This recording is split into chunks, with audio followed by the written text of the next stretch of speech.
Bueno, entremos en materia entonces, hoy tenemos un tema libre también.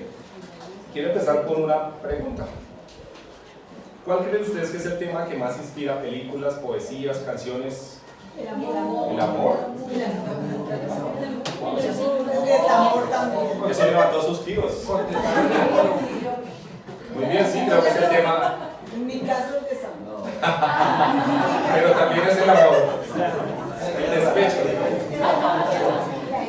Bueno, muy bien.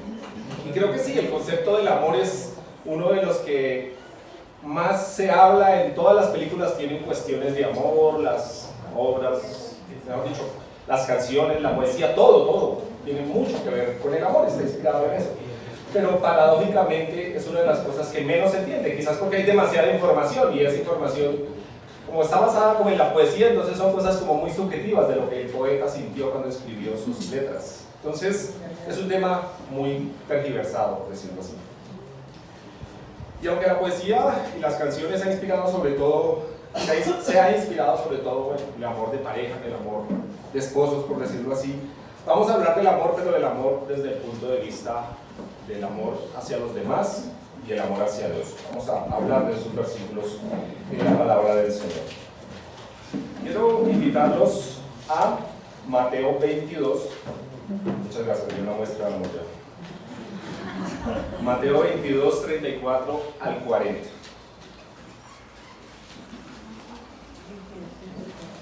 Estos dos son unos versículos muy conocidos, tienen un paralelo en Marcos también, pero vamos a utilizar el texto de Mateo. 22, vamos a mirar versículos del 34 al 40, y vamos a leer varios versículos hoy. Espero que el tiempo me alcance. Entonces, estamos todos ahí, yo leo una nueva traducción viviente, si quiere me escucha nada más o me sigue. Versículo 34. En cuanto a los fariseos oyeron que había silenciado a los saduceos, en esta respuesta se juntaron para interrogarlo nuevamente. Uno de ellos, experto en la ley religiosa, intentó tenderle una trampa con la siguiente pregunta: Maestro, ¿cuál es el mandamiento más importante de la ley de Moisés? Jesús contestó: ama al Señor tu Dios con todo tu corazón, con toda tu alma y con toda tu mente. Este es el primer mandamiento y el más importante. Hay un segundo mandamiento que es igualmente importante: ama a tu prójimo como a ti mismo. Toda la ley y las exigencias de los profetas se basan en estos dos mandamientos. Acompáñenme a orar. Señor, gracias porque hoy nos quieres guiar a entender lo que es el amor, Señor. El amor tuyo hacia nosotros, el amor que debemos tener hacia ti, el amor entre nosotros, Señor. Gracias porque lo primero que podemos notar es que entregaste a Jesús y eso es la mayor muestra de amor que podemos tener, Señor. Pido que a través de tu Espíritu nos guíes a entender, Señor. Ayúdanos a aceptar tu palabra como es y ante todo a tomar decisiones que sigan transformando nuestra vida, Señor. Tu palabra es viva y eficaz, Señor. Danos corazones también vivos para aceptar tu palabra, para vivirla, para practicarla, Señor. Ayúdanos a recordar que nos llamarás a cuentas de cada palabra que hemos dicho, pero también de lo que hemos aprendido de tu palabra, de lo que hemos escuchado en tu palabra, Señor.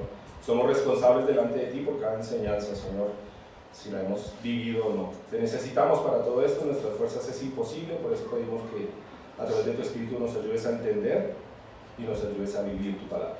En el nombre del Señor Jesús. Amén.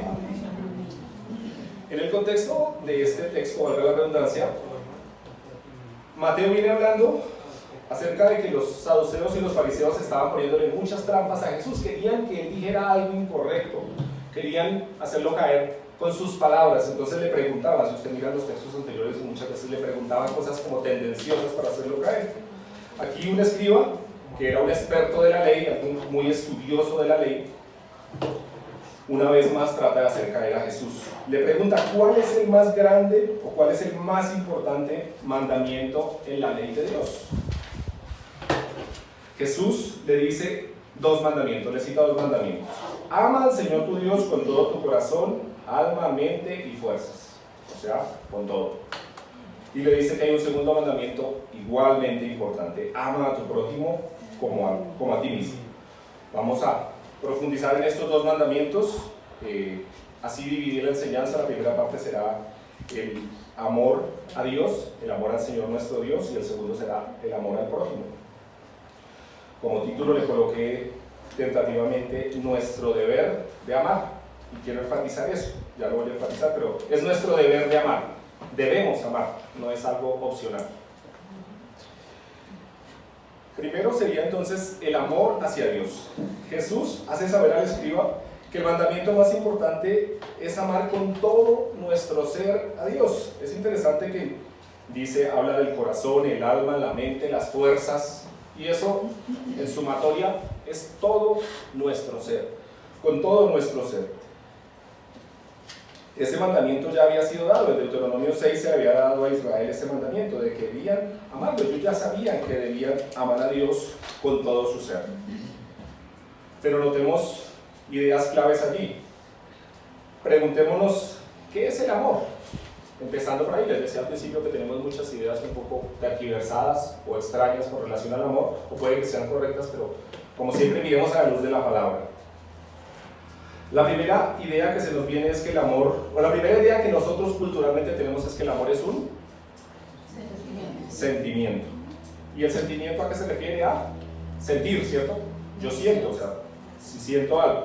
Creo que en lo que nos enseñaba Santiago la semana pasada nos hablaba acerca de eso, de que nuestras decisiones, nuestra vida, no se deben basar en lo que sentimos, sino en las ideas, ¿cierto? En lo que somos.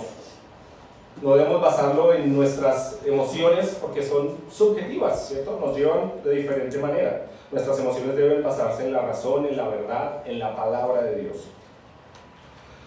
Nuestra idea del amor está muy alimentada por la música, la poesía y el cine. De ahí hemos sacado las ideas, ¿cierto? Como que cuando uno está enamorado ve una película de amor y le parece tan bonito y tan romántico y escucha una canción y le levanta suspiros, ¿verdad?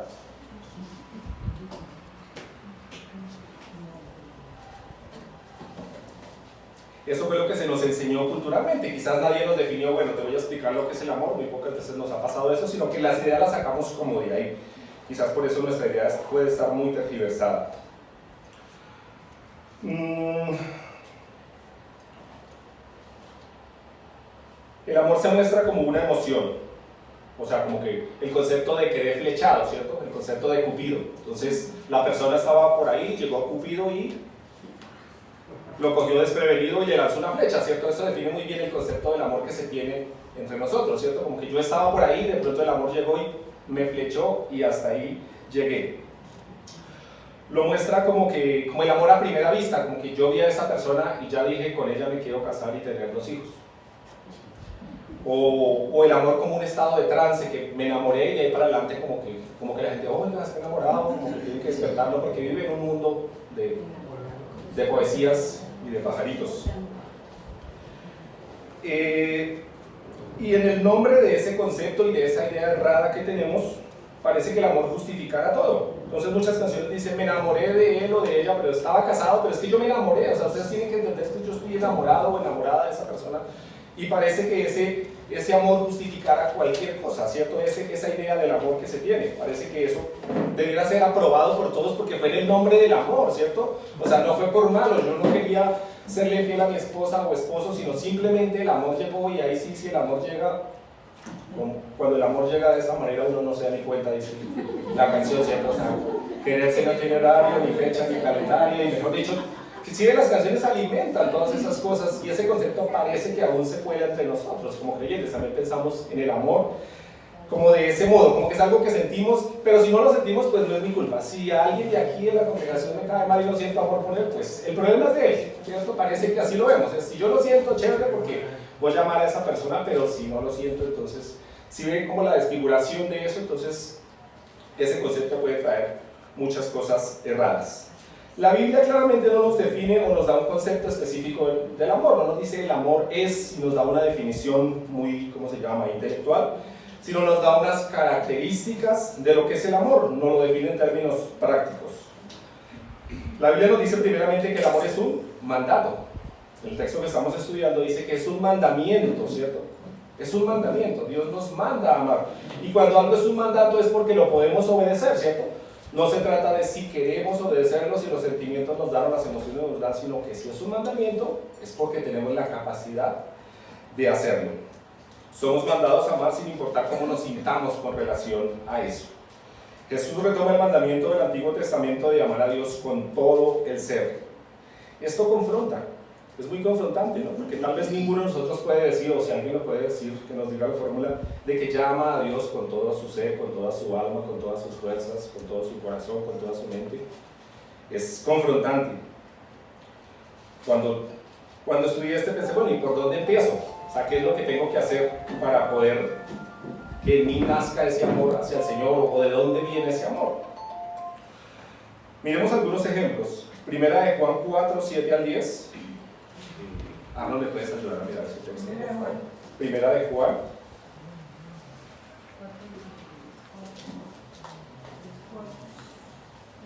4 del 7 hasta el 10.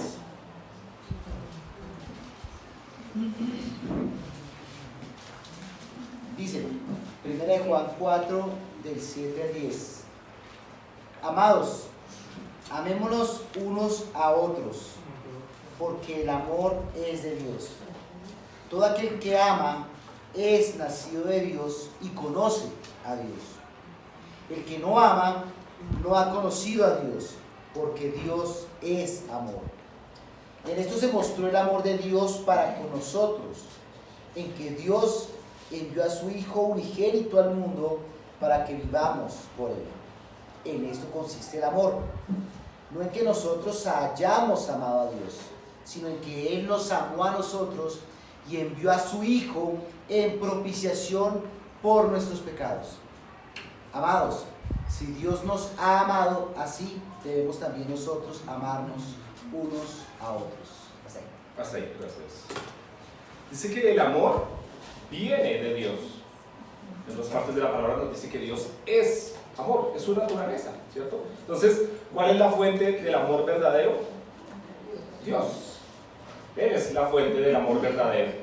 Por eso dice que si alguien no tiene a Dios no puede amar realmente, puede experimentar sentimientos como los que les decía y emociones y cosas, pero no puede amar porque Dios es la fuente del amor. Cuando aceptamos a Cristo en nuestra vida, realmente somos ahora sí capacitados para amar verdaderamente como dice la palabra de Dios. Ahora sí podemos amar. Nos dice que Dios nos amó primero. Efesios 1:4, no lo busquemos, dice que desde antes de la fundación del mundo Él nos amó. Y eso nos dice que fue Él el que nos amó, porque antes de la fundación del mundo usted y yo no habíamos nacido, pero Él ya nos amaba, ¿cierto? Ya tenía amor hacia nosotros. Entonces, Él nos amó primero, Él sembró su amor en nuestra vida.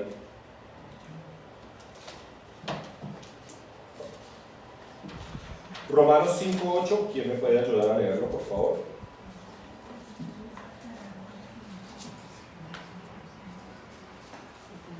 Varios se lo saben, más Dios.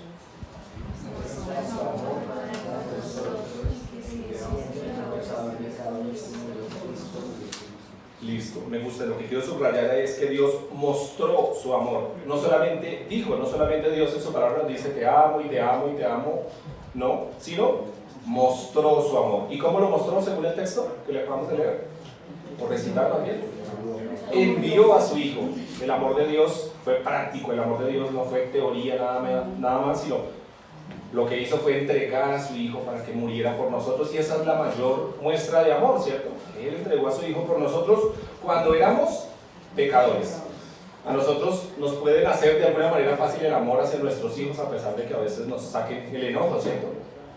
Pero son nuestros hijos, son parte de nosotros, pero aquí Dios nos hace ver que Él nos amó siendo nosotros sus enemigos, cuando éramos pecadores, cuando estábamos lejos de Él, cuando le ofendimos.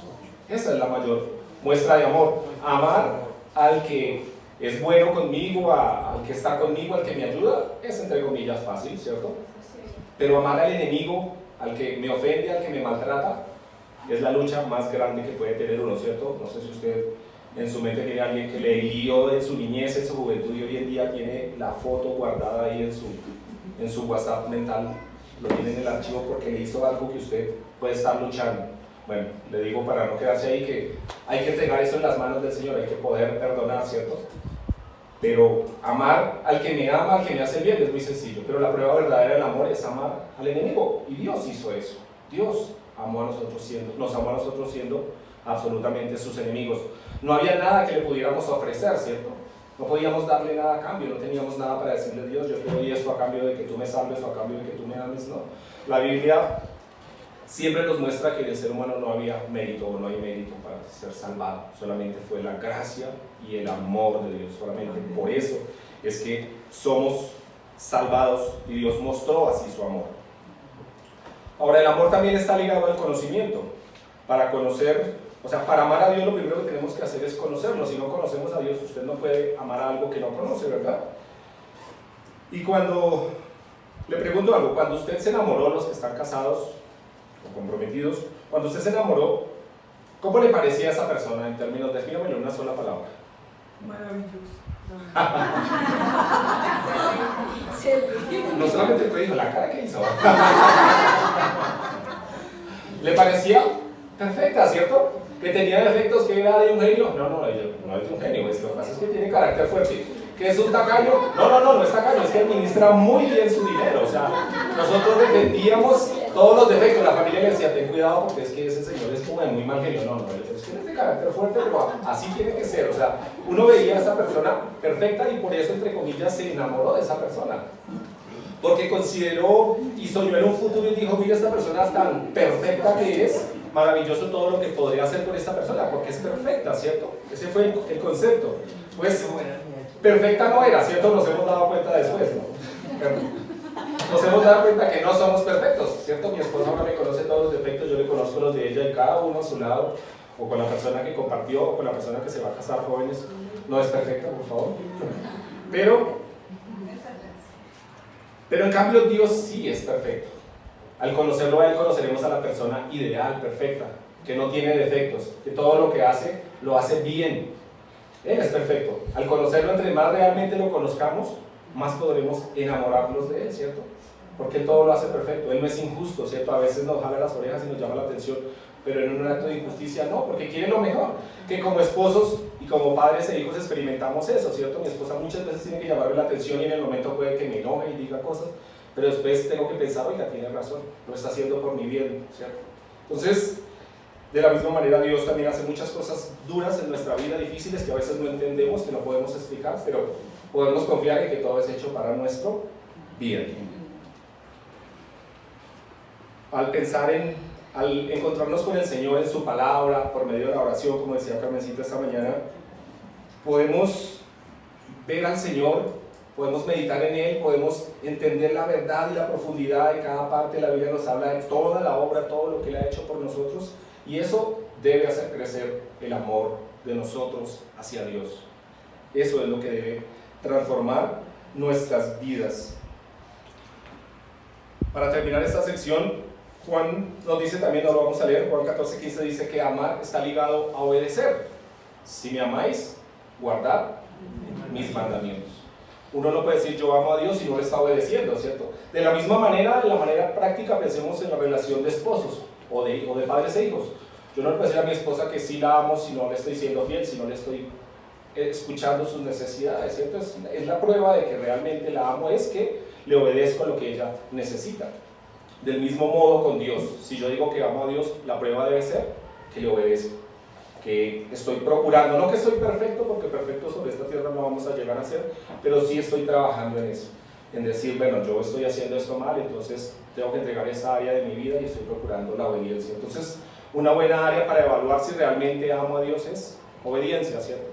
Yo no puedo decir que amo a Dios si no lo obedezco, y si no lo conozco, pues menos. Si no sé cuáles son sus enseñanzas, pues allá afuera cualquier persona que usted le pregunte, el 90% diga que conoce a Dios y que lo ama, pero lo conoce subjetivamente porque se ideó un Dios, así como en el enamoramiento. Se ideó un Dios a su manera y cree obedecerle a su manera, porque lo creó a su imagen, ¿cierto? Entonces ese Dios tolera que yo haga esto, que yo haga esto y que yo haga esto, él no tiene problemas con eso. Entonces, la verdadera prueba es ir a la palabra de Dios y mirar si realmente conozco al Dios que se ha revelado y obedezco lo que Él me ha mandado. Eso es un buen punto de evaluación. Así que una tarea aquí sería que debemos estudiar mucho más la palabra de Dios para conocer más a Dios, y debemos orar que Él vaya ayudándonos a conocerle más y de esa manera poder amarle más. En la segunda parte, hablaremos del amor hacia el prójimo. Dice que el amor hacia el prójimo, que debemos amar al prójimo, ¿cómo? A mí mismo. Este segundo y también igualmente importante mandamiento ha sido muy tergiversado también. Algunos promotores del egocentrismo que nos gobiernan para este tiempo dice que la Biblia en ese pasaje está mandando a que debemos amarnos a nosotros mismos.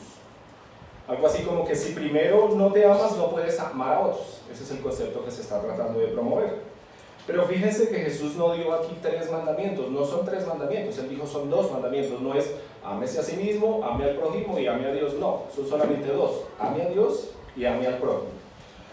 Dice como a ti mismo solo para dar por sentado que ya nos amamos, como un ejemplo, o sea, todos nos amamos a nosotros mismos, eso se da de forma muy natural. Desde el bebé en adelante empieza a mostrar que ya se ama. ¿Qué hace cuando tiene una necesidad el bebé? Llora y grita, ¿cierto? Se tira al piso, pelea por sus juguetes porque considera que son para él. ¿No ha visto que los niños tienen su juguete nuevo que le acaban de dar, espectacular, con pilas y no sé qué más hace? Y hay el juguete viejito que le regalaron el año pasado, está allá y otro niño lo coge y él ¿qué hace?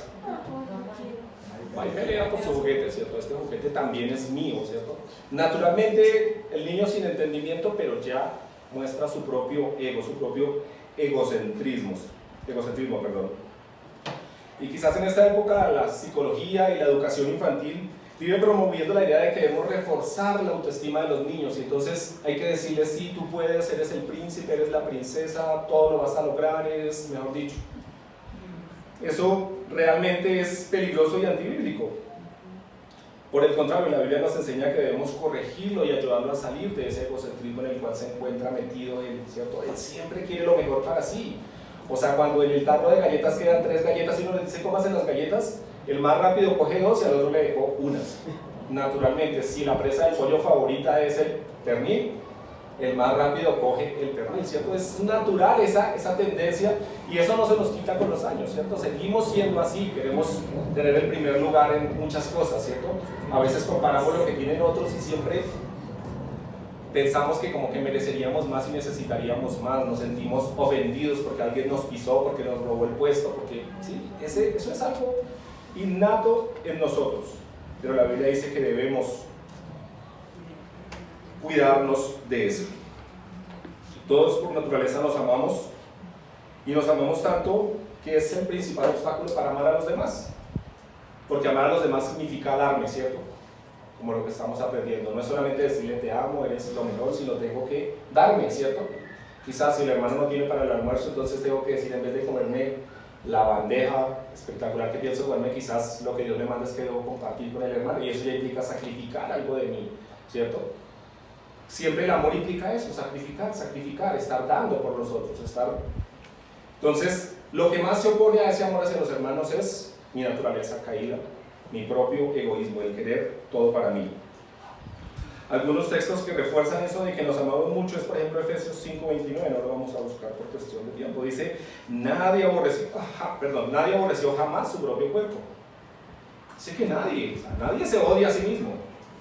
No, dice que lo sustenta y lo cuida, o sea, venga para mí, mejor dicho, esa comidita es para mí, esa camita es para mí, ese sueñito es para mí, todo para mí, es muy fácil. En esa forma nos movemos muy fácilmente. Segunda de Timoteo 3, 1 y 2 dice que en los tiempos finales las personas serán ¿qué? ¿Lo recuerdan? Amadoras de sí mismas. Y fíjense que no lo dice como algo bueno, no dice como van a llegar a amarse tanto, entonces ahora sí van a hacer un reinado de paz y alegría. Dice no, serán amadores de sí mismos. ¿Qué más dice allí?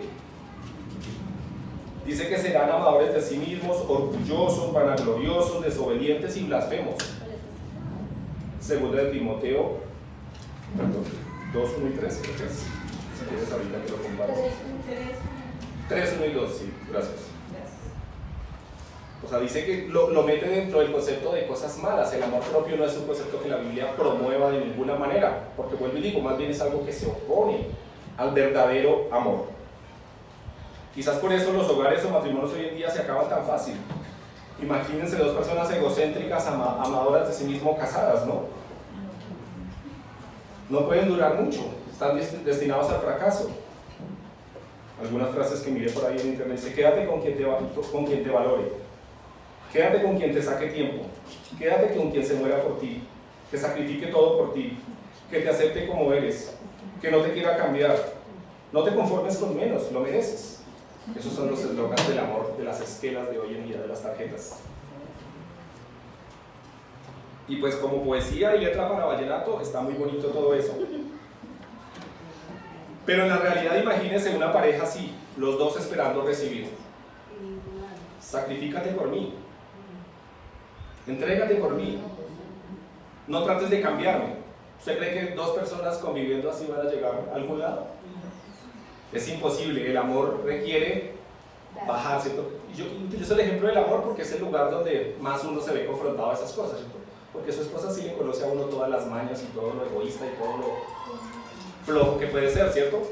Afuera uno en la iglesia aquí pues como que aparenta un poquito ser buena gente y le sonríe a todos a pesar de que está que le pelea, pero con la esposa sí le conoce a uno todo eso. Entonces por eso utilizo el ejemplo, porque esto tiene una aplicación como esposos, está bien, pero también como hermanos en Cristo. Es algo que tiene una aplicación muy general. Entonces debemos luchar contra esos sentimientos egoístas porque se oponen al verdadero amor, ¿cierto? Mientras yo espere recibir y no dar, eso no va a funcionar. Una relación así no funciona. Esas parejas pueden durar un tiempo porque uno de los dos está tan enamorado o experimentando ese enamoramiento que está dispuesto a echarle aire cuando le da calor y traerle el vasito y ponerle el control y ponerle las pantuflas y llevarle y traerle el periódico y todo eso. Pues llega el momento en que se cansa, ¿cierto? De decir yo doy y no recibo, ¿cierto? Entonces, creo que parte del fracaso de los hogares hoy en día es porque se casan con ideas absolutamente desubicadas de lo que es el amor, ¿cierto? Porque la cultura les enseñó eso, porque vieron eso en el ejemplo de sus padres y porque ante todo no han conocido al Dios verdadero que les enseñó lo que es verdaderamente el amor.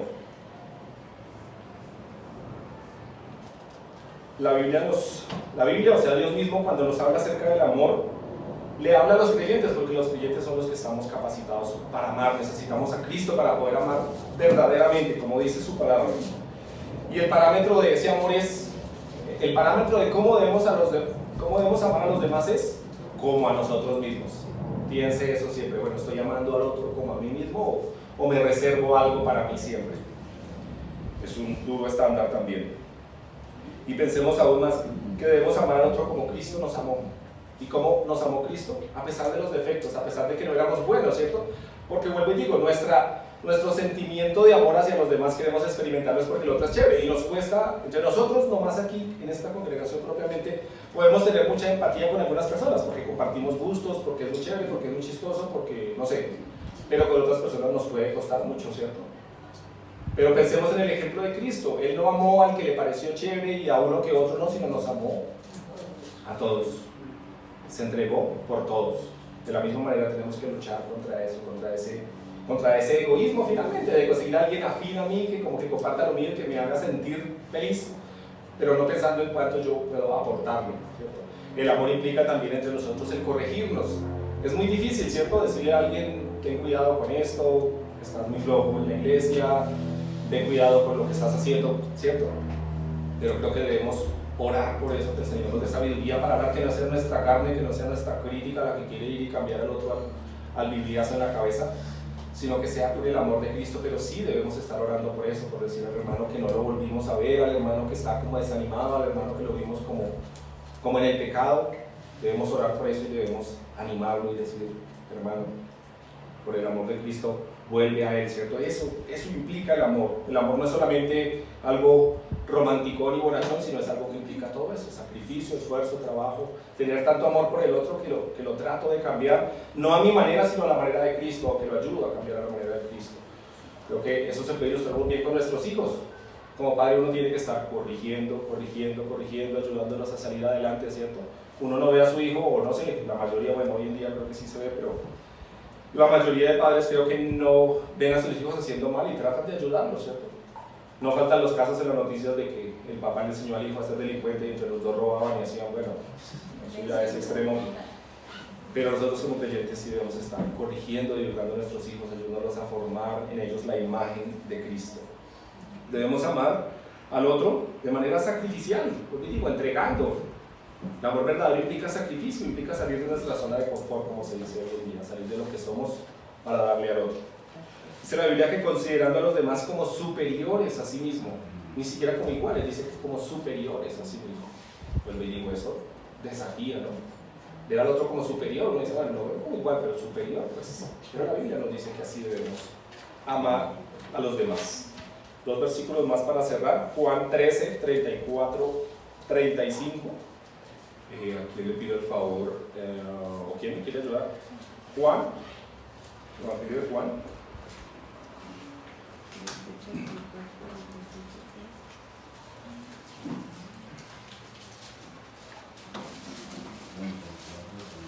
Capítulo 13, versículos 34 y 35.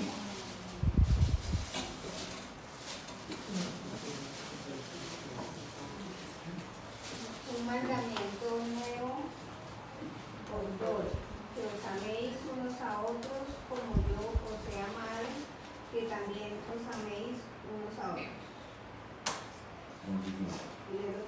En esto conocerán todos que sois mis discípulos, si tuviereis amor los unos con los otros. Gracias, Angelina. Dice, ámense como yo los he amado. Eso ya lo hablamos, ¿cierto? Como Él nos amó, esa es la medida. Como Él nos amó. Y el 35 nos dice que ese será un distintivo del creyente. El creyente verdadero debe amar, ¿cierto? Dice, en eso conocerán los demás que ustedes son mis discípulos. El creyente verdadero debe caracterizarse por el amor, ¿cierto? No sé si usted ha tenido la desafortunada experiencia de ver a alguien que habla de amor y no lo practica, ¿cierto? Más entre creyentes, ¿cierto? Una persona que fue y le predicó el evangelio a una persona, pero resulta que pasó algo y en vez de aún seguirle mostrando amor, entonces ahora se porta de forma grosera. Eso destruye completamente el mensaje, ¿cierto? Ya no hay mensaje allí. Ahora, como les digo, no somos fáciles de amar. No somos fáciles, o sea, cuando uno es honesto y se mira en el espejo espiritual se da cuenta que uno tiene muchos defectos y muchas cosas difíciles, ¿cierto? Muy difíciles de aceptar de los demás. Y yo digo, si las demás me aman, o sea, como en el caso de la esposa, si mi esposa me ama a pesar de que me conoce de pe a pa, por decirlo así, me ama, pues eso debiera ayudarme a entender que yo puedo amar de la misma manera, de forma sacrificial, es decir, no importa que seas difícil de amar, pero debo amarte. La Biblia dice que debemos perdonar 70 veces 7. ¿Cómo está el área del perdón en su vida? Esa es una área difícil. Creo que hay personas que luchan mucho con eso, con el rencor de decir, es que esta persona me hizo y no puedo orar porque Dios le salve, sino yo quiero que Dios lo condene, ¿cierto?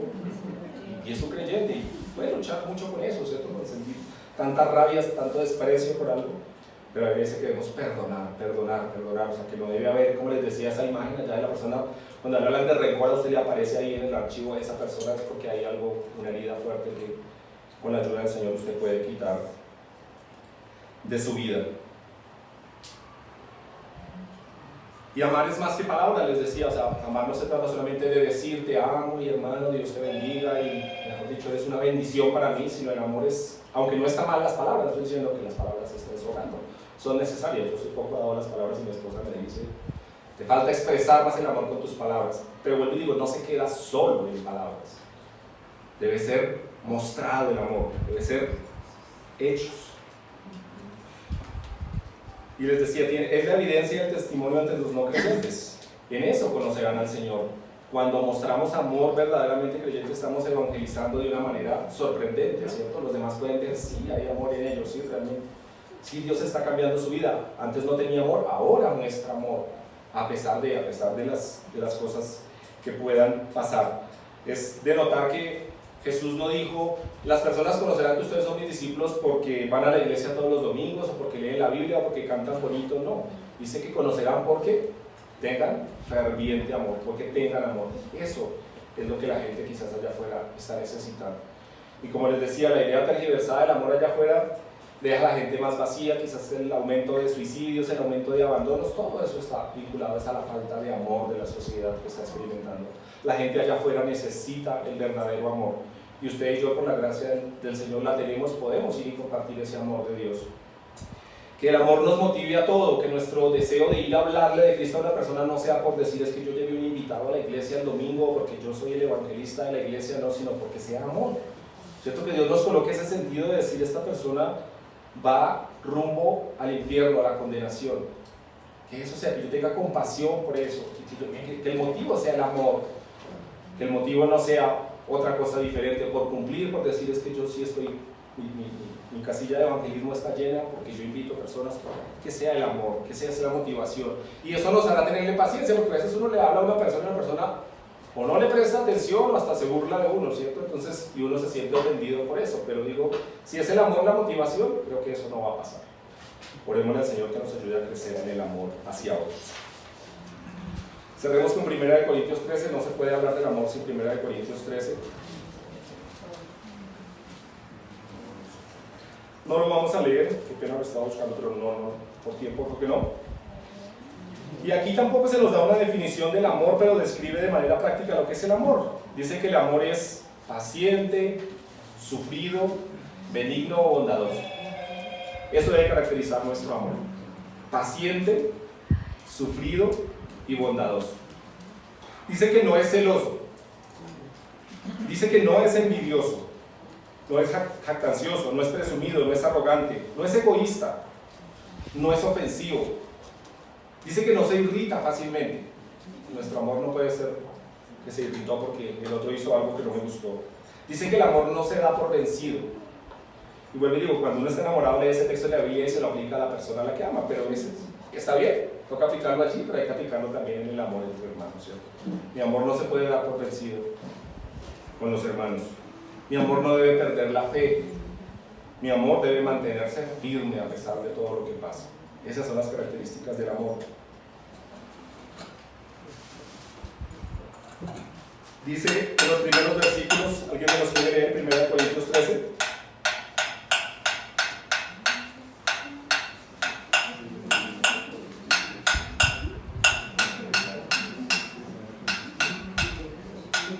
Si yo hablara lenguas humanas y angélicas, pero no tengo amor, he llegado a ser como metal que resuena o címbalo que retina. Esto es un metal que retina. ¿Cómo les parece el sonido? Yo no tengo mucho ritmo musical, disculpen. Así tuviera ritmo musical, si usted escucha este ruido durante 10 minutos, sus oídos, algunos se irían disimuladamente para el baño, algunos se pararían y dirían que pena hermano, pero deje el ruido.